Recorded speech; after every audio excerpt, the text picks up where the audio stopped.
Everyone আপোনালোক সকলোকে মোৰ চেনেল ষ্টেপছ টুৱাৰ্ডছ লাৰ্ণিঙলৈ স্বাগতম জনাইছোঁ। আজিৰ ভিডিঅ'টোত আমি কথা পাতিম NTA UGC নেট JRF এক্সামিনেশ্যন 2020ৰ কথা। যিসকল ষ্টুডেণ্টে প্ৰথমবাৰ নেট দিব তেওঁলোকৰ মনলৈ নেট এক্সামটোলৈ বিভিন্ন ধৰণৰ কুৱেশ্যন আহে। এই ভিডিঅ'টোত আমি সেই কুৱেশ্যনবিলাক ডিছকাছ কৰিব যত্ন কৰিছোঁ।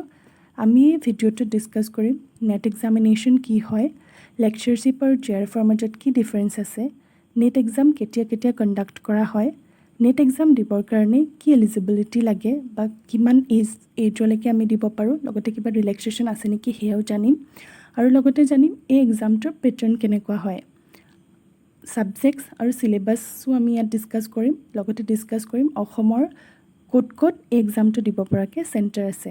গতিকে চাই থাকক আজিৰ এই ভিডিঅ'টো। আহক আৰম্ভ কৰোঁ। About NET examination. NET examination আচলতে কি হয়? NET is the National Eligibility Test. On behalf of University Grants Commission, that is UGC, the National Eligibility Test is conducted for determining the eligibility of Indian nationals for the eligibility for assistant professor only or junior research fellowship and assistant professor both in Indian universities and colleges. NET হৈছে এটা National Eligibility Test. এই টেষ্টটোৰ দ্বাৰা এজন student assistant professor বা junior research ফেলোশ্বিপৰ কাৰণে eligible হয়নে নহয় এইটো জোখা হয়। Till June 2018, the CBSE conducted the NET in 84 subjects at 91 selected cities spread across the country. Since December 2018 onwards, the UGC NET is being conducted by the NTA. 2018 চনৰ June মাহলৈকে এই net এক্সামটো CBSE conduct কৰিছিল, কিন্তু ডিচেম্বৰ মাহৰ 2018ৰ পৰা এই এক্সামটো NTA conduct কৰে। NTA অৰ্থাৎ national testing agency. Difference between LS and JRF। JRF আৰু LSৰ মাজত কি ডিফাৰেঞ্চ আছে?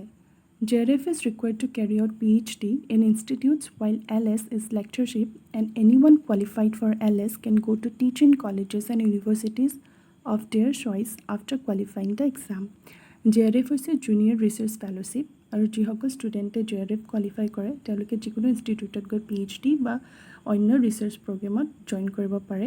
আৰু যিসকল লোকৰ LS ক্লিয়াৰ হৈছে অৰ্থাৎ লেকচাৰশ্বিপ ক্লিয়াৰ হৈছে তেওঁলোকে যিকোনো কলেজ বা ইউনিভাৰ্চিটিত পঢ়াবৰ কাৰণে কোৱালিফাই কৰে। When is NET exam conducted? NET exam কেতিয়া কেতিয়া কণ্ডাক্ট কৰা হয়? UGC NET is conducted twice a year in June and December. UGC NET এটা বছৰত দুবাৰ কণ্ডাক্ট কৰা হয়, এবাৰ জুনত কণ্ডাক্ট কৰা হয় আৰু এবাৰ ডিচেম্বৰত কণ্ডাক্ট কৰা হয়। এই বছৰো 2020 চনৰ জুনত কণ্ডাক্ট কৰাৰ কথা আছিলে, যদিও কৰোণাৰ কাৰণে এতিয়া পিছুৱাই দিয়া হৈছে। এলিজিবিলিটি ক্ৰাইটেৰিয়া জানো আহক, এই নেট এক্সাম দিবলৈ কি এলিজিবিলিটিৰ দৰকাৰ হয়। Candidates who have secured at least 55% marks for general category and 50% for ST, SC, OBC, PWD, transgender category without rounding off in master's degree or equivalent examination from universities institutions recognized by UGC are eligible for this test. এই টেষ্টটো দিবৰ কাৰণে সেইসকল কেণ্ডিডেটহে eligible হয় যিসকলে নিজৰ master degree বা equivalent এক্সামিনেশ্যনত 55% marks secure কৰিছে। জেনেৰেল কেণ্ডিডেটৰ কাৰণে 55% লাগিব, আৰু যিসকল ৰিজাৰ্ভড কেটেগৰীত পৰে তেওঁলোকৰ কাৰণে 50% লাগিব।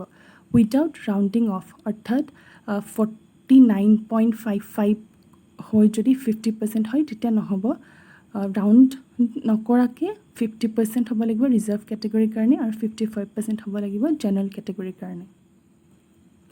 Candidates who are pursuing their master degree or equivalent course or candidates who have appeared for their qualifying master's degree final year examination and whose result is still awaited, or candidates whose qualifying examination has been delayed may also apply for this test. যিসকল কেণ্ডিডেটে master degree বা equivalent course পাৰ্চিউ কৰি আছে আৰু যিসকল candidate final ইয়েৰত আছে আৰু যিসকলে ৰিজাল্টৰ কাৰণে ৱেইট কৰি আছে তেনেকুৱা কেণ্ডিডেটেও এই টেষ্টটোত এপ্লাই কৰিব পাৰিব। কিন্তু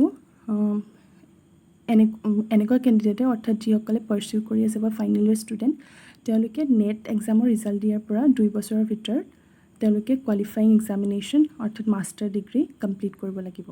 এজ লিমিট এণ্ড ৰিলেক্সেশ্যন এতিয়া জানো আহক, এই এক্সামটোৰ কাৰণে কিবা এজ লিমিট আছে নেকি আৰু লগতে কি ৰিলেক্সেশ্যন আছে। For JRF, not more than 30 years, but there are some relaxation for reserved category candidates.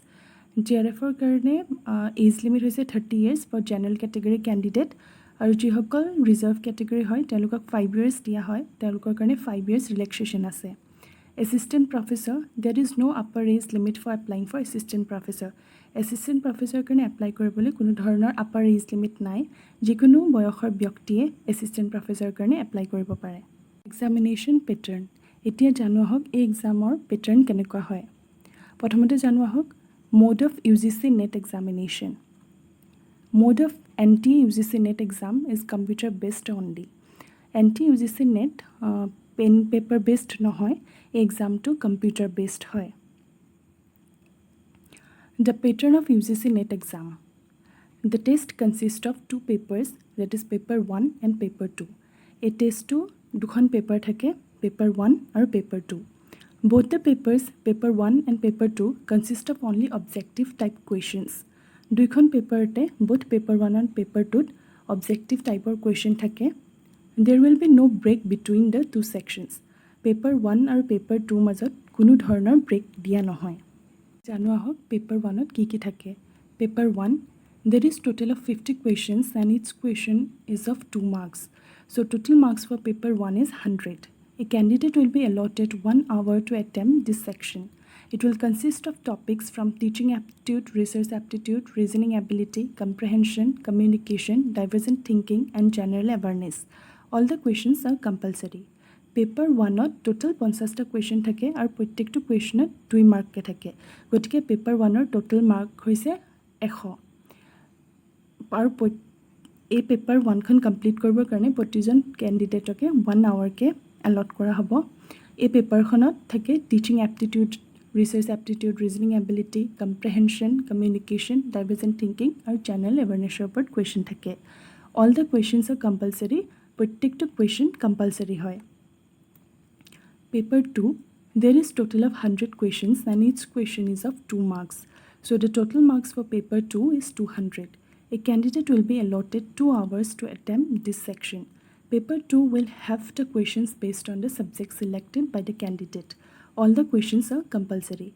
Paper 2 total 100 টা question থাকে আৰু প্ৰত্যেকটো questionত 2 mark থাকে গতিকে paper 2 total mark হৈছে 200 আৰু paper 2 কাৰণে 2 hours allot কৰা হয় অৰ্থাৎ গোটেই এক্সামটো 3 hours হয় paper 2 যিবিলাক question আহে সেই questionবোৰ এজন ক্যান্ডিডেটে সিলেক্ট কৰা সাবজেক্টৰ ওপৰত বেসড হয় যেনেকৈ different subjects আছে education political science linguistic computer science প্ৰত্যেকটো নিজৰ নিজৰ সাবজেক্টৰ ওপৰত বেস কৰি পেপাৰ 2 খন হ'ব আৰু প্ৰত্যেকটো কোৱেশ্চন কম্পালসৰি হয় there is no negative marks for an incorrect response এটা ভুল ৰেসপন্সৰ কাৰণে কোনো ধৰণৰ নেগেটিভ মাৰ্ক নাই no marks will be allotted for unanswered marked for review questions যিবিলাক কোৱেশ্চন আনসাৰ কৰা নহয় বা ৰিভিউৰ কাৰণে মাৰ্ক কৰি ৰখা হয় সেইবিলাক answered কোনো ধৰণৰ marks allot কৰা নহয় if a question is found to be incorrect the benefit of marks will be given to only those candidates who attempted the question যদি কিবা এটা question ভুল হয় বা তাৰ অপচন কিটা ভুলকে থাকে তেতিয়া সেই সকল ক্যান্ডিডেটকে মাৰ্কস দিয়া হ'ব যিসকলে সেই কোৱেশ্চনটো attempt কৰে the cutoff will be decided separately for an individual subject প্ৰত্যেকটো সাবজেক্টৰ কাৰণে cutoff বেলেগ বেলেগ হয় The cutoff will be decided after obtaining marks out of 300 paper 1 and paper 2. Cutoff to decide kora hoy duikhon paperot pa marksor upor ভিত্তি কৰি. Subjects and syllabus of test. NT-UGC NET is conducted in 84 subjects. NT-UGC NET or total subject hoise 84 subject অর্থাৎ 84 টা সাবজেক্টত net conduct কৰা হয় ইয়াত আছে education political science linguistic computer science Hindi Arabic তেনেকুৱা ধৰণৰ বহুত সাবজেক্ট আছে syllabus for all net subjects can be downloaded from the UGC website কাৰণ net 84 টা সাবজেক্টত কন্ডাক্ট কৰা হয় আৰু প্ৰত্যেকখন syllabus মই ইয়াত দিব নোৱাৰো গতিকে আপোনালোকে যদি চাব খোজে আপোনালোকে UGC websiteত গৈ নিজৰ সাবজেক্টৰ syllabusখন চাব পাৰিব examination centers in Assam অসমৰ কোট examination center আছে There are total 5 centers in Assam. অসমত total 5টা center আছে আৰু সেই center কিটা হৈছে গুৱাহাটী, ডিব্ৰুগড়, যোৰহাট, তেজপুৰ আৰু শিলচৰ আপোনালোকে নিজৰ সুবিধা অনুযায়ী যি অসমৰ 5টা চেণ্টাৰৰ পৰা যিকোনো এটা চেণ্টাৰ আপোনালোকে চিলেক্ট কৰিব পাৰিব UGC নেটৰ যোনখন ফৰ্ম ফিল আপ হয় তাত অপশ্যন দিব লাগে 4টা জেগা চুজ কৰিব লাগে আপোনালোকে নিজৰ প্ৰিফাৰেঞ্চ অনুসৰি চুজ কৰিব পাৰিব আশা কৰিছোঁ আপোনালোকে ভিডিঅ'টো চাই ভাল পালে যদি আপোনালোকে ভিডিঅ'টো চাই ভাল পালে লাইক কৰিব নাপাহৰিব লগতে শ্বেয়াৰ কৰিব নিজৰ বন্ধু বান্ধৱীসকলৰ লগত